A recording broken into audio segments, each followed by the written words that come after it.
नमस्कार, मी दिनराज वाघमारे. आपण पाहत आहे जय भारत न्यूज.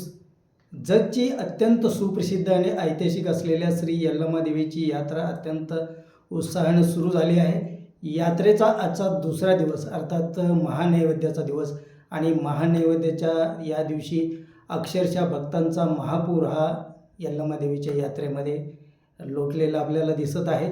प्रचंड गर्दी झालेली आहे, दर्शनासाठी रांगा लागलेल्या आहेत आणि आपल्याला माहीत आहे की श्री यल्लमा देवी हे जतचं राजघराणं असलेल्या डफळे संस्थांची कुलदेवी आहे आणि कुलदेवी असल्यामुळं अर्थात महानैवेद्याचा पहिला मान हा डफळे राजघराण्याला आहे आणि डफळे राजघराण्याचा नैवेद्य पारंपरिक पद्धतीनं दाखवल्यानंतर संपूर्ण भाविक ही नैवेद्य अर्पण करतात.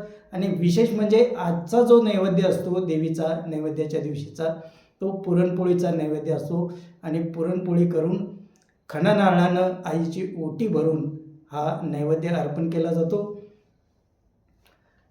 श्री यल्लमा देवीचे पिढ्यानपिढ्याचे जे पुजारी ज्यांच्या घराण्याकडे आहे त्या घराण्यातील सुभाष कोळी हे पुजारी आणि त्यांचे सुपुत्र असलेले स्वप्नील हे सध्या देवीच्या सर्व धार्मिक विधीचं आणि पूजेचं काम करतात.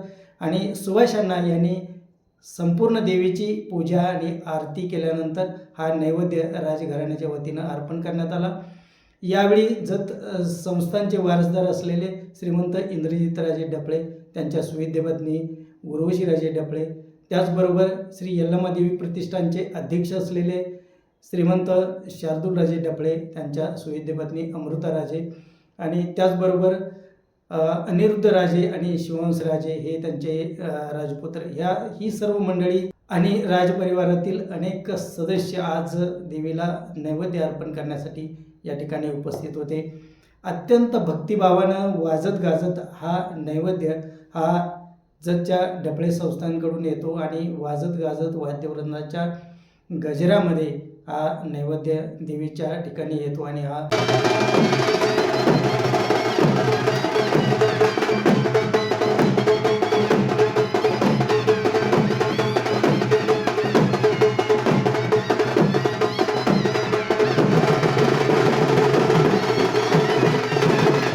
अत्यंत विधीपूर्वक असा नैवेद्य अर्पण केला जातो.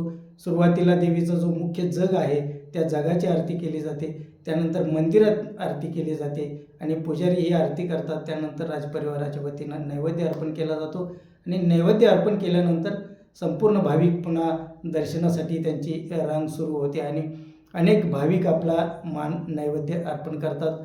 आणि आज नैवेद्यासाठी अत्यंत गर्दी झालेली आहे. अक्षरशः जत शहरामध्ये सर्व चौकामध्ये ट्रॅफिक जाम झालेला आहे.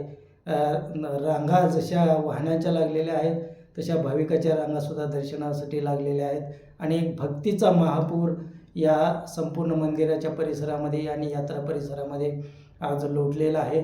अनेक मान्यवर मंडळींनी आज देवीचं दर्शन घेतलेलं आहे आणि उद्याचा जो दिवस आहे तो मुख्य दिवस म्हणजे किचाचा दिवस आहे आणि कीच झाल्यानंतर मग पुढील वर्षाच्या यात्रेची घोषणा होते आणि अधिकृतरित्या यात्रा संपन्न होते. जय भारत न्यूजसाठी आमचे उपसंपादक श्रीकृष्ण पाटील यांचा हा रिपोर्ट.